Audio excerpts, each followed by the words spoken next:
días, bienvenidos a su programa Contacto Directo. Hoy es lunes 14 de junio del 2021. El plan de vacunación urgente, pero con un sistema de salud en crisis ya antes de la pandemia, ahora colapsado, está entorpeciendo el proceso de vacunación. Las medidas que deben mantenerse aún cuando se esté vacunando a la población y la pandemia se mantiene, lo vamos a revisar con el doctor Víctor Álvarez, el presidente del Colegio de Médicos de Pichincha. Lenin, hola.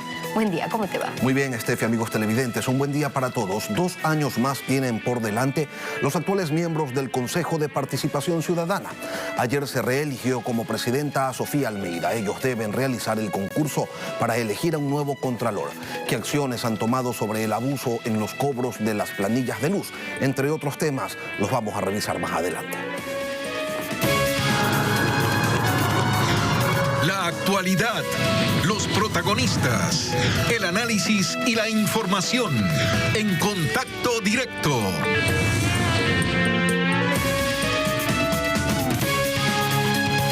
La situación de la pandemia en Ecuador no deja de ser grave. Hay una transmisión comunitaria, las pruebas no serán suficientes para saber cuántos más se siguen contagiando y los hospitales pasan por un muy mal momento, viniendo de un muy mal manejo también. Hospitales emblemáticos en Quito que se declaran en cuidados intensivos porque no dan más, no tienen medicamentos. Nos contaban cómo pacientes con enfermedades graves los dejan morir por falta de medicinas. Han salido a protestar los médicos, pero no basta. Doctor Víctor Álvarez, presidente del Colegio de Médicos de Pichincha, bienvenido a Contacto Directo. Muy buenos días, Stephanie. La situación sí es muy crítica en los hospitales, no solamente en los emblemáticos de Quito, sino a nivel nacional. ¿Qué acciones urgentes, y buenos días también, qué acciones urgentes piden los médicos, primero, porque son necesarias aquí para solucionar la falta de medicamentos, de insumos, que los médicos puedan atender, que no tengamos a los enfermos, a los familiares pidiendo préstamos, viendo de dónde sacan para comprar la medicina o peor aún, que no haya? Bueno, la situación es crítica. Mire, nosotros estamos desabastecidos no solamente de medicamentos, insumos, sino tenemos una serie de equipos en mantenimiento, equipos dañados que no han sido renovados. La gratuidad de la salud que norma la Constitución prácticamente es un mito. Los pacientes en su mayoría tienen que comprar medicinas y esta es una consecuencia de la politización del sector salud. ¿Cómo puede ser posible que un hospital emblemático como es el Eugenio Espejo tenga 5 gerentes desde enero del 2020 hasta esta fecha? Que el Ministerio de Salud Pública el año pasado, en el gobierno pasado, en plena pandemia haya tenido 5 ministros de salud y la zonal 9, que es el centro, el epicentro del COVID en el país, haya tenido 6 o 7 coordinadores zonales. Esta es una situación que atenta al derecho que tiene la población a accesos de calidad de salud y obviamente nosotros ya no podemos hacer nada, ya no podemos realizar una atención de calidad sin tener medicamentos, sin tener insumos. Se están pacientes con enfermedades catastróficas, enfermedades raras, enfermedades crónicas que están desabastecidas de medicamentos y que tampoco tienen los insumos para realizarse sus pruebas de laboratorio. Hemos reportado las áreas de emergencia todavía con aglomeraciones en los exteriores. De hecho, del área de emergencia los vemos en cartones, en colchonetas. Es difícil que se controle ahí incluso medidas de bioseguridad porque están expuestos también con sus pacientes allí por más tiempo esperando por insumos, por atención y demás. Ya se ha avanzado en un plan de vacunación. Ahora estamos yendo más rápido, sí, pero todavía hay hospitales congestionados. Venimos arrastrando un problema de crisis hospitalaria antes, a priori, antes de la pandemia, no se diga con lo que estamos viviendo ahora. Bueno, nosotros entramos a la pandemia con un sistema sanitario debilitado por la falta de presupuesto y también por el despido de profesionales, trabajadores y administrativos de la salud sin tener una situación técnica. Entonces, lo que nosotros estamos viviendo es, además hay que tomar en cuenta que el gobierno anterior fue convirtió al país en uno de los estados que menos invirtió en la pandemia. Esto quiere decir que de los pocos recursos que nosotros teníamos se los desviaba para COVID. COVID. Hay que tomar en cuenta que la crisis sanitaria no solamente es por los pacientes que tienen el virus, el SARS-CoV-2, sino también aquellos pacientes que tienen enfermedades crónicas que históricamente tienen un alto índice de mortalidad, a los cuales prácticamente se los ha desabastecido. Hay que tomar en cuenta que el proceso se lo puede solucionar. Es el momento de cambiar de un Ministerio de Salud Pública político a un Ministerio de Salud Pública técnico. Es el momento de poner en los hospitales a gente técnica y no convertirlos en una caja, en una suerte de respuesta a favores políticos o a votos en la Asamblea. Ya no queremos más repartos en los hospitales, no queremos más que los legisladores fueran eso. Ni botín político, ni una caja de corrupción. El ofrecimiento es eso, pero ¿cómo están los problemas de la crisis hospitalaria o cómo pueden entorpecer el proceso de vacunación? Que decíamos, ok, puede estar avanzando más rápido, pero ¿qué pasa con lo que está ocurriendo? De hecho, escuchábamos ya a los pediatras también que están lanzando sus alertas. No hay vacunas suficientes. Sarampión, difteria, tétano, la pentavalente está poniendo en riesgo a la población, a los menores de edad. Todo esto, ¿cómo entorpece el proceso de vacunación? Bueno, hay que tomar en cuenta de que tenemos que diferenciar las dos cosas, el sector COVID y el sector no COVID.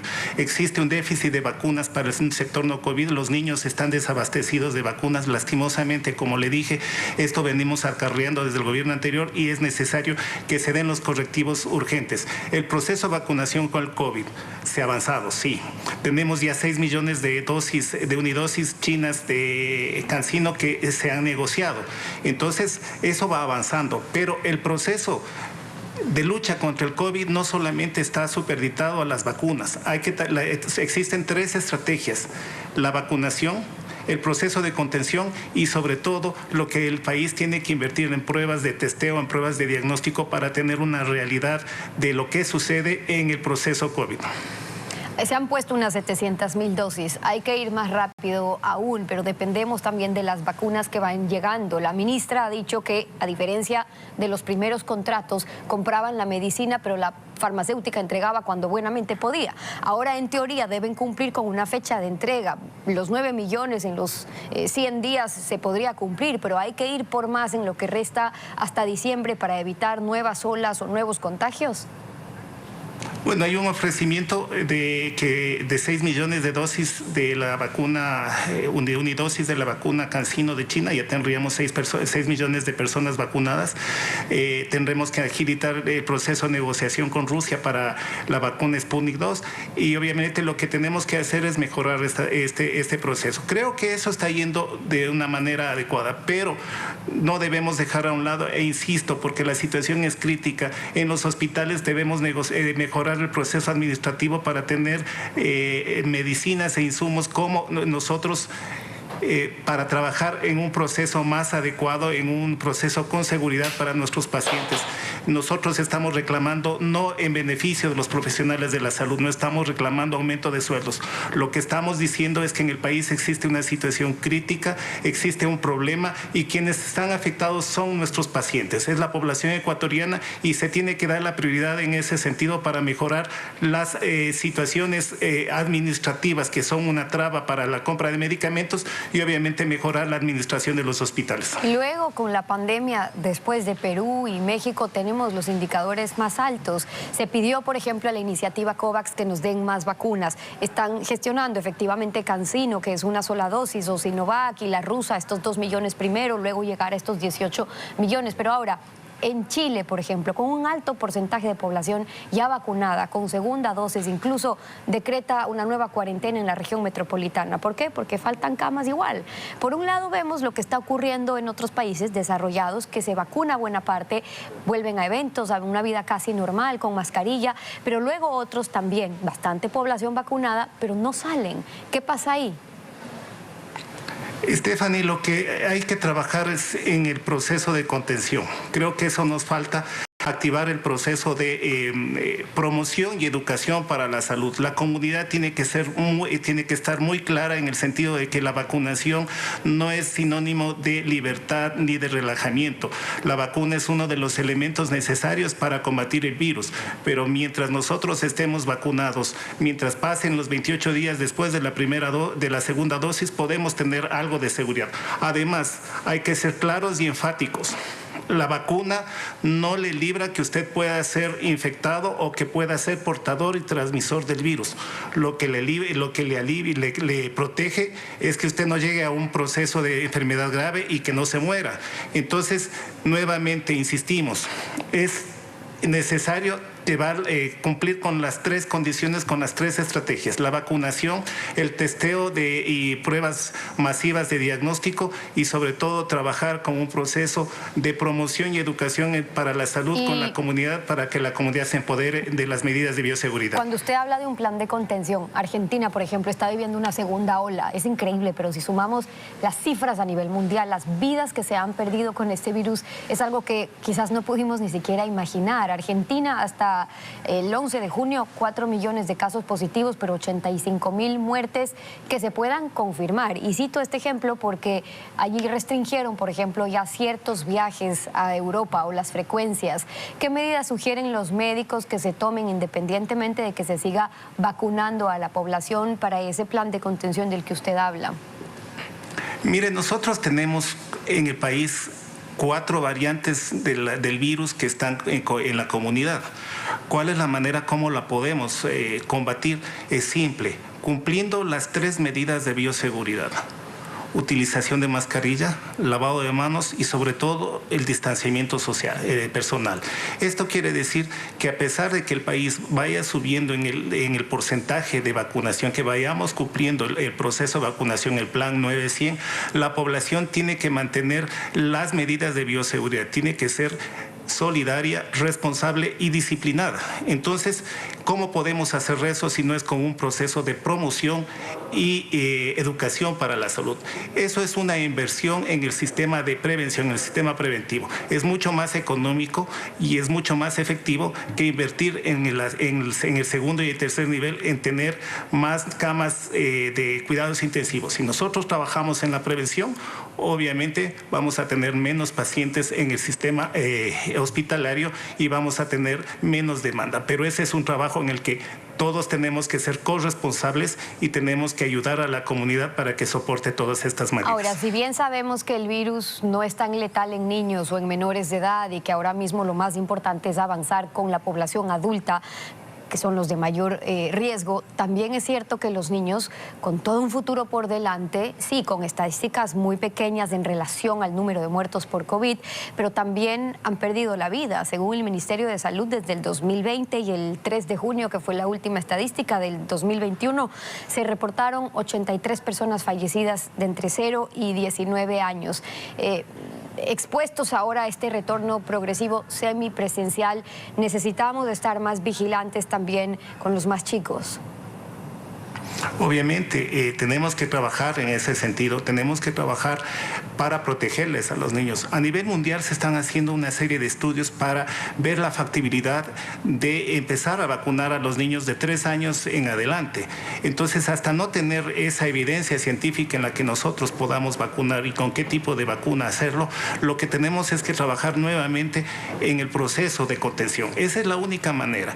Nosotros fuimos críticos en que se adelantó, fue muy rápida el retorno progresivo a clases, pero ahora que ya se está en eso, creo que es importante y fundamental que en las escuelas se empiece a trabajar con los niños para inculcarles, educarles y motivarles en estas 3 medidas de bioseguridad y que sean los portadores del mensaje hacia su familia. Niños y jóvenes. Ahora, ¿qué recomendaciones ha hecho el Colegio de Médicos, por ejemplo, en esta nueva etapa escolar semipresencial para evaluar, para testear cómo se desarrolla este plan retorno, si no se disparan los contagios, los chicos son más asintomáticos, pero no dejan de contagiar? Es decir, cómo evaluar médicamente los riesgos o la efectividad, porque las consecuencias de que los chicos tengan otro año sin estudiar también preocupa a los padres. Bueno, tampoco hemos sido y tampoco estamos opuestos a que exista un retorno a clases. Creo que es alguna situación muy importante porque se ha visto la diferencia y la inequidad en el sistema de salud en el país. Entonces, lo que hemos propuesto, obviamente, es las mismas estrategias Hay que masificar los estudios de testeo y detección del virus, no solamente en los niños, sino en la comunidad, para saber cuáles son los focos rojos y poder dar alternativas o medidas epidemiológicas. Hay que hacer este proceso de contención, que nosotros somos muy enfáticos en ese sentido. Creemos que esta es la estrategia más importante para disminuir la transmisibilidad del virus, que es trabajar con la comunidad. En este momento, ya lo había dicho hace unos minutos, tendríamos que trabajar y motivar a los niños, que los niños sean los portadores de este mensaje de la importancia de cumplir las medidas de bioseguridad. Si nosotros cumplimos eso, más la campaña de vacunación, si se cumple el 9-100, obviamente tenemos un futuro alentador. Si es que no lo hacemos, si es que solo nos dedicamos a una de esas 3 estrategias, la situación no va a ser adecuada, no vamos a trabajar con un proceso de contención de la transmisibilidad del virus y el futuro va a ser oscuro. El doctor Víctor Álvarez, el presidente del Colegio de Médicos de Pichincha, hoy en Contacto Directo. Muchas gracias por haber estado con nosotros. Gracias. Vamos a una pausa con ustedes y cuando regresemos estará Sofía Almeida, la presidenta del Consejo de Participación Ciudadana y Control Social, reelecta ayer. Deben realizar el concurso para designar a un nuevo Contralor General del Estado. Hay el tema de los altos costos en las planillas de luz, qué se está haciendo desde el Consejo. Una breve pausa y volvemos con eso. No se vayan. La noche de ayer, Sofía Almeida fue reelecta en las funciones de presidenta del Consejo de Participación Ciudadana y Control Social, una entidad que ha sido cuestionada por las actuaciones de algunos de sus integrantes, particularmente de sus presidentes, y antes de eso, por su subyugación a un proyecto político y no a los intereses de la sociedad. A esta hora nos acompaña la presidenta reelecta. Buenos días, bienvenida a Contacto Directo. Muy buenos días, Lenin, buenos días a todos los ecuatorianos. 2 años más de funciones tienen por delante. ¿Qué debe esperar la ciudadanía de un organismo que desde su creación en apariencia no le ha dado mucho? Bueno, sí, justamente por eso esta administración que me honra presidir desde hace 8 meses se ha caracterizado por enfocarse en la lucha contra la corrupción y el impulso de la participación ciudadana y control social. ¿Qué pueden esperar los ecuatorianos? Justamente eso, seguir empoderando a los ciudadanos en sus derechos de participar y que puedan también hacer control social mediante los mecanismos como veedurías, observatorios en los cuales ellos participan en la fiscalización de las decisiones públicas del poder público, más vale la redundancia, pero que justamente es lo que dice el artículo 108 de la Constitución, que es el primer fiscalizador del Estado, el ciudadano, y en eso vamos a colaborar y vamos a cumplir con nuestras atribuciones. Pero ¿realmente hay participación ciudadana? ¿Realmente hay acción ciudadana de fiscalización? Sí, justamente la ciudadanía que conoce sus derechos lo hace. Nosotros dentro del Consejo de Participación Ciudadana hacemos escuelas de participación totalmente gratuitas de sus derechos, de los mecanismos que están en la ley. Lo que pasa es que hay mucho desconocimiento y mientras la ciudadanía o el ciudadano no conozca sus derechos, no lo puede implementar. Entonces, justamente esa es una de las labores principales que estamos haciendo en el Consejo de Participación Ciudadana y Control Social, empoderar a los ciudadanos de su derecho, y eso es lo que invito ahora a que todos conozcamos. En comparación a lo que ocurría antes, ¿cuántas acciones de fiscalización ciudadana, de verdadera participación ciudadana se han generado, se han incrementado? ¿Cómo va a ser el accionar del organismo durante los próximos 2 años? ¿Cómo garantizarle a la gente la transparencia de sus actuaciones? Pero sobre todo, lo primero que le decía, Presidenta, la participación ciudadana que se supone iba a tener una mayor presencia en todas las decisiones del Estado gracias a este Consejo. Bueno, hemos hecho veedurías importantes como el tema de la ISPOL, justamente una veeduría por el concurso de jueces. También hay una veeduría actual para la evaluación de los fiscales, el concurso que se lleva actualmente, la evaluación que se hace a estos fiscales. Y hemos hecho más de 500 veedurías y además observatorios que, por ejemplo, tenemos observatorio para la vigilancia del cumplimiento de la ley contra la violencia de la mujer, además del Código Orgánico de la Niñez y Adolescencia. Y bueno, algunas acciones importantes, son más de 500 veedurías que, pues bueno, me demoraría mucho en mencionar, pero que están activas. E invito a los ciudadanos que participen. Eso es lo que necesitamos, un poco más de difusión de las acciones del Consejo y de las acciones que están en favor del control social por parte de la ciudadanía. El presidente Guillermo Lasso se ha reunido con los titulares de la función legislativa, de la función judicial, pero no con ustedes. ¿Cuál es la interpretación que le dan a ello? Él dijo durante la campaña que va a buscar, a través de una consulta popular, eliminar el Consejo de Participación Ciudadana. Entonces, ¿son estos los últimos tiempos de la entidad que usted preside? ¿Por eso no han tenido un encuentro con el presidente de la República? Bueno, yo llamo al presidente de la República a hacer una reunión porque es un tema importante el Consejo de Participación Ciudadana. Y nosotros queremos justamente interlocutar con las diferentes funciones del Estado, los miembros de la función de transparencia, y yo creo que el presidente, según lo que he podido poco conversar, nos va a abrir la puerta para el diálogo y justamente la relación entre todas las instituciones del Estado. Recordemos que este es el gobierno del encuentro y creo en esas palabras y creo que pronto vamos a tener esa reunión importante justamente después de la reelección que se dio el día de ayer. ¿Y qué le dirá a usted al presidente Lasso, que es alguien que está impulsando la desaparición del organismo que usted preside? Que respeto su postura. Yo creo que lo he dicho públicamente varias veces. Respeto la postura del gobierno, respeto la postura y el criterio de muchos. No comparto en muchas cosas, pero que yo voy a respetar siempre la voluntad popular, si es que así se da, en contra del Consejo, pero también voy a trabajar para demostrar qué es lo que realmente el Consejo, muy aparte de las designaciones de autoridades, que creo que es la manzana de la discordia, y también muy aparte de los problemas o de las discrepancias que puedan haber con los actores políticos. Hasta que se determine el futuro del Consejo de Participación Ciudadana, hablemos de las cosas que están haciendo. El Ministerio de Trabajo les envió un comunicado señalando que Fausto Murillo no tenía ningún impedimento para ser vocal del Consejo de la Judicatura, revisando el informe de su antecesor en esa cartera de Estado. Pero ustedes ya lo removieron del cargo y ahora está su suplente. ¿Cómo van a resolver ese asunto? Bueno, nosotros actuamos según justamente un oficio del Ministerio de Trabajo, del ministro de Trabajo anterior. Entonces ahora lo que nos preocupa es cada que venga un nuevo ministro de Trabajo vamos a tener un criterio diferente. Ahora lo que indica el nuevo ministro de Trabajo es que no tiene incumplimiento, sin embargo en la página del propio ministerio permanece el señor Murillo como un funcionario que no puede ingresar porque tienen el impedimento para laborar. Entonces también eso crea un poco de confusión. He enviado a la coordinación jurídica que haga un análisis. Nosotros no nos cerramos a nada, pero tenemos que hacer las cosas en derecho. Siempre vamos a actuar en legalidad y con base a lo que creemos que es lo correcto. Nosotros tenemos conciencia de que esto es un tema bastante importante, pero también recordemos que ya está judicializado. Hay 2 jueces que han determinado que el señor tuvo incumplimiento y que nosotros hemos actuado de forma correcta, pero estamos analizando la nueva postura del ministro de Trabajo. Cuando dicen no nos cerramos a nada, ¿es porque consideran la posibilidad de revertir lo resuelto o lo hecho está?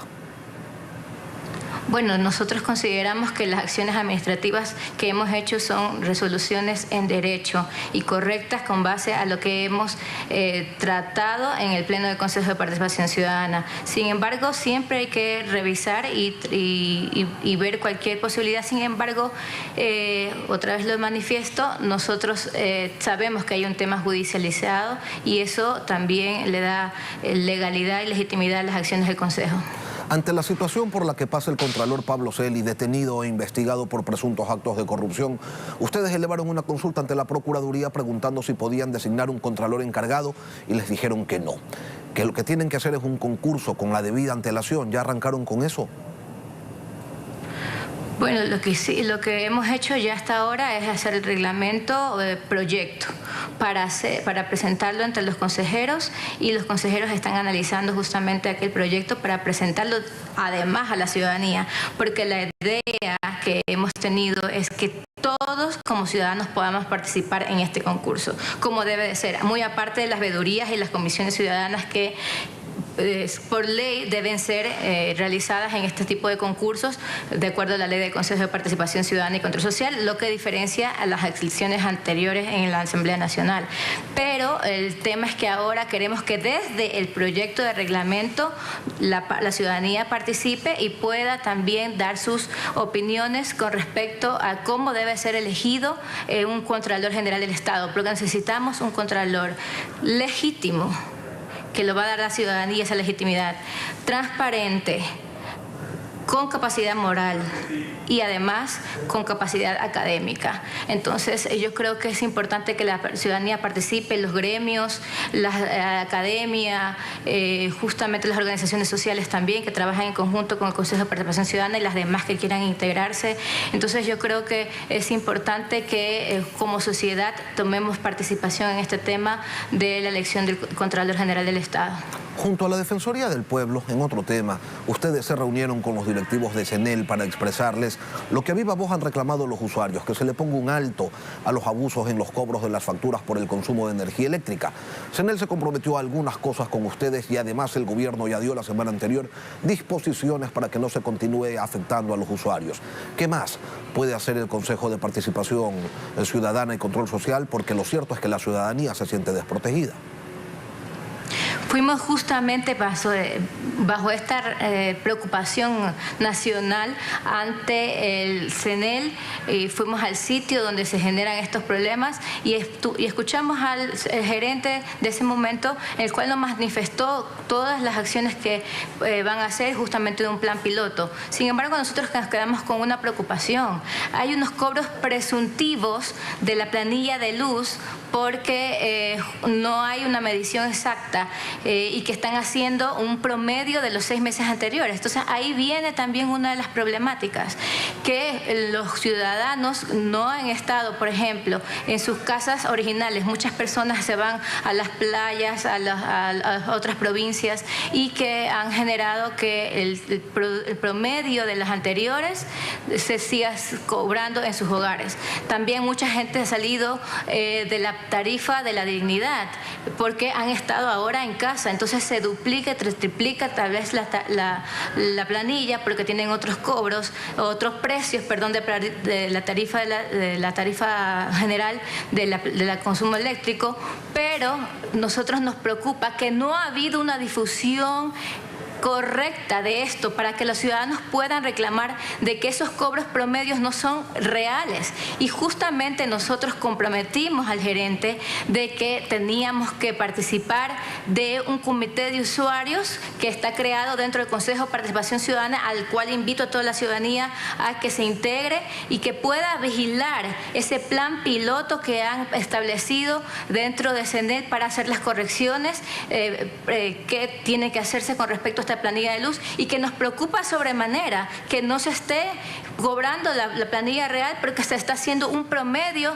o una presunción del cobro de la planilla. También solicitamos y nos comprometimos con el gerente de CENEL, lo comprometimos a él, mejor dicho, que difunda estas problemáticas, porque si nosotros no vamos a preguntar, entonces no nos dicen.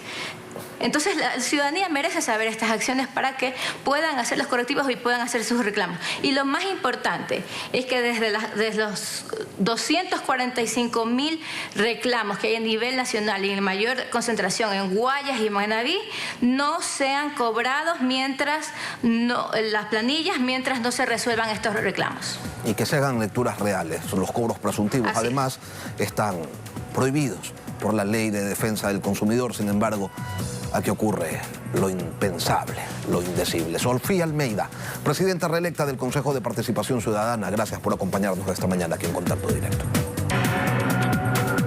Con esto concluimos esta emisión de Contacto Directo, Lenin. Ya vienen las noticias. Que tengan todos un buen día, nos volvemos a encontrar mañana.